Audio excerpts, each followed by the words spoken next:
Hello everyone, મારી ચેનલમાં તમારા બધાનું ખૂબ ખૂબ સ્વાગત છે. અત્યારે સવાર પડી ગઈ છે અને મિશા અત્યારે કરી રહી છે નાસ્તો. તું શું ખાય છે મીશુ? તું શું મમમ કરે છે?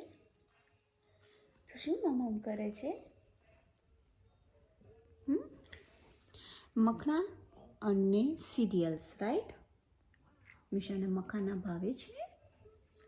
એમ બેટું, મખાના કેવા હોય? હવે કોનો બર્થડે આવે છે? અચ્છા, કેવી રીતના આપણે કરવાનું? બર્થડે હોય તો કેવી રીતના કરીએ? મિશા કેવી રીતના કરે છે બર્થડે હોય તો કોઈનો? બોલો બોલો બેટા. નથી જવાબ દેવો તારા? તો મમ્મા બંધ કરી દે, ચાલુ રાખે. હા તો બોલો, કેમ કરવાનું બર્થડેમાં? કેમ કરવાનું? અચ્છા, એમ કરો. તો હજી ચા પાણી ને નાસ્તો ને એવું જ પત્યું છે અને પ્લેટફોર્મને હજી બધું કરવાનું બાકી છે. તો હવે લાગશું કામ ઉપર અને બસ તમને મળું થોડી વારમાં. આજે મેં પાત્રા બનાવ્યા હતા, એની ઓલરેડી મેં શોર્ટ્સ રેસીપી શેર કરી દીધી છે, તો પણ હું અહીં કરું છું. મેં 2 ચમચી તેલ નાખ્યું. હું હંમેશા પાત્રા લાઇટ તેલમાં જ બનાવું છું. એકચ્યુઅલી બહારથી લેવા જાય તેમાં તો ખૂબ જ તેલ હોય છે, પણ થોડીક હેલ્થ માટે પણ તે સારું નથી હોતું. તો હું અત્યારે 2 ચમચી તેલની અંદર જ પાત્રા બનાવીશ. એના જેવું તેલ ગરમ થયું એટલે રાઈ નાખી, હિંગ નાખી, તલ, લીલા મરચાં, લીમડો બધું સરસ નાખીને મેં સરસ મજાનું બધાને સોતે કરી નાખ્યું. હવે મેં ખજૂર આમલીની ચટણીમાં થોડુંક એવું મીઠું નાખીને અને પાણી નાખીને મિક્સ કરીશ. જેવું પાણી આપણું સરસ બોઇલ થઈ જાય ને પછી એની અંદર આપણે જે પાત્રા રેડી કર્યા હોય ને એને આપણે મિક્સ કરી દઈશું. આ સ્ટેપ એકચ્યુઅલી જ્યારે આપણે લાઇટ તેલ નાખતા હોય ને ત્યારે તમે આવી રીતના બનાવો ને પાત્રા તો ખૂબ જ ટેસ્ટી બને છે. જરૂરથીને ટ્રાય કરજો અને મને કહેજો કે કેવા બન્યા છે.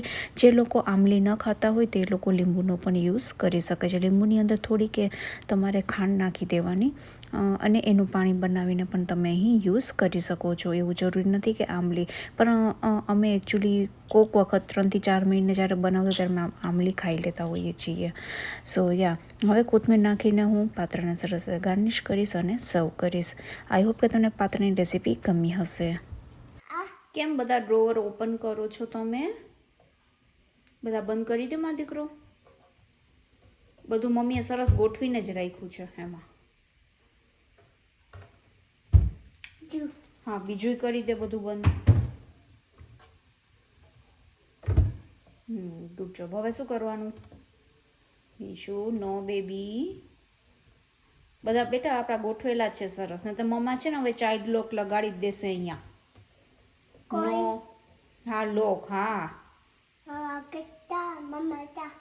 મમ્મા ચા નથી પીઓ અત્યારે મૂકવી. મમ્માને બીજું કામ હોય.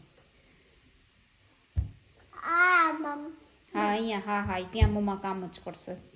તું અહીં અંદર રસોડામાંથી જા. ચલ, મને ખબર છે તું શું કામ એને કહે છે. હા શું?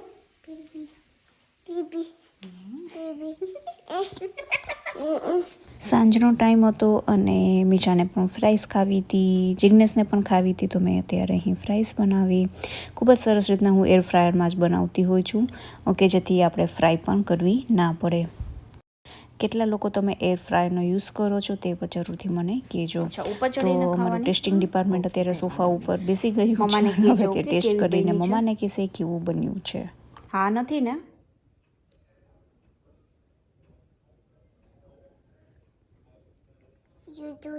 ગુડ ગુડ છે? Okay, thank you. તારે શું કહેવાનું? કોઈ થેન્ક યુ કે તો મેન્શન નોટ કે યુ વેલકમ.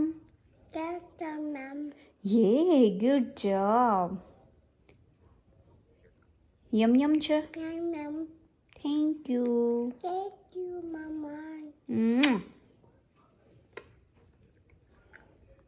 અત્યારે અમે બાય બાય બેબીમાં આવ્યા અને આ મોલનો પણ મેં વિડીયો ઓલરેડી તમારા લોકોની હારે શેર કર્યો હતો.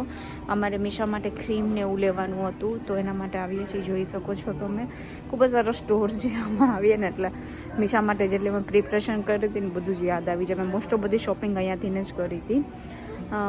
સો યા, હું તમને મળું હમણાં થોડીક વારમાં. અહીંયા છોકરાઓના ખૂબ જ સરસ કપડાં મળતા હોય છે, થોડા કોસ્ટલી હોય છે પણ સારા હોય છે. મને કોકે કમેન્ટ કરી હતી કે તમે મિશાને કયું ક્રીમ શેમ્પૂ ને બધું યુઝ કરો છો, તો હું ઓનેસ્ટના યુઝ કરતી હોઉં છું. તો આજે મારે આ પણ લેવાનું છે એટલે જ હું એકચ્યુઅલમાં અહીં આવી હતી. અને તમે કોક વખત છોકરાઓને બ્રેકફાસ્ટમાં સિરિયલ આપી શકો. હું હંમેશા ઓર્ગેનિક સિરિયલ જ યુઝ કરતી હોઉં છું મિશા માટે. અને અહીં ઘણું જ બધું બ્રેકફાસ્ટ ઓપ્શન તમને અહીં મળી જતા હોય છે. ધારો કે તમે ટ્રાવેલ કરતા હોય ને ત્યારે તમને ઘણી જ બધી વસ્તુ અહીં મળી જતી હોય છે.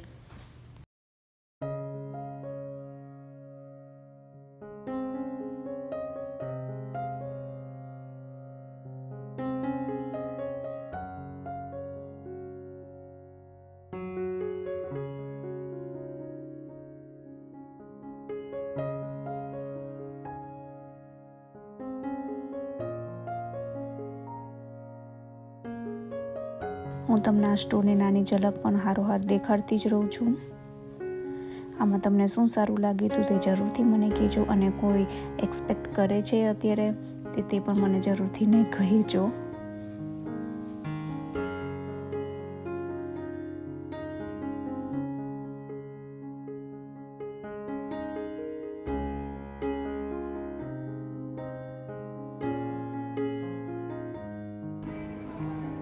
અહીંયા કાર સીટ ને કમ્પલસરી હોય છે, એટલે જ્યારે બેબી આવે ને ત્યારે આપણે પહેલાં કાર સીટ લેવી જ પડે. ચેક કરે હોસ્પિટલવાળા અને પછી જ બેબી એકચ્યુઅલી હાથમાં દેતા હોય છે. અહીંયા એવી રીતના રૂલ છે. તો સૌથી પહેલી કંઈ ના ખરીદી કાર સીટની જોઈ હંમેશા. કાર સીટ ના હોય તો તમને બેબી ના મળે હોસ્પિટલમાંથી ને. જોઈ શકો છો અહીંયા ઘણી બધી વેરાયટી છે. તો પછી હારવાર અમે પટેલમાં પણ ગયા હતા. પટેલમાંથી મારે થોડીક એવી વસ્તુ લેવી હતી. તો ચલો એ પણ હું તમારા લોકોની યારે શેર કરી દઉં કે હું પટેલમાંથી શું ગ્રોસરી કરીને લઈ આવી છું. તારા હાથમાં શું છે? મલાઈ. મલાઈ છે? તારે ખાવી છે મલાઈ?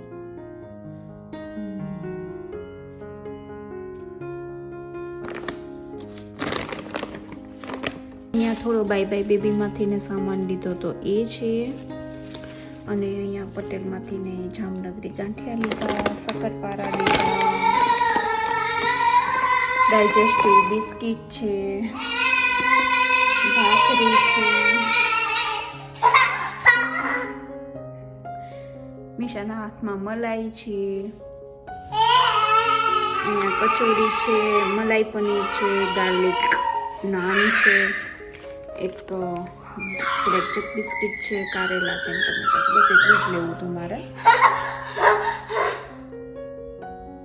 થઈ ગયું? તો હજી કરવું છે? ઓકે. તારે અત્યારે મમ્મી શું કરવાનું છે? આજે મારે ગુરુવાર હોય છે તો ફાસ્ટ હોય છે, તો હું ખાલી અત્યારે દૂધ જ પીતી હોઉં છું રાતના. તો બસ હું મારું દૂધ બનાવું છું.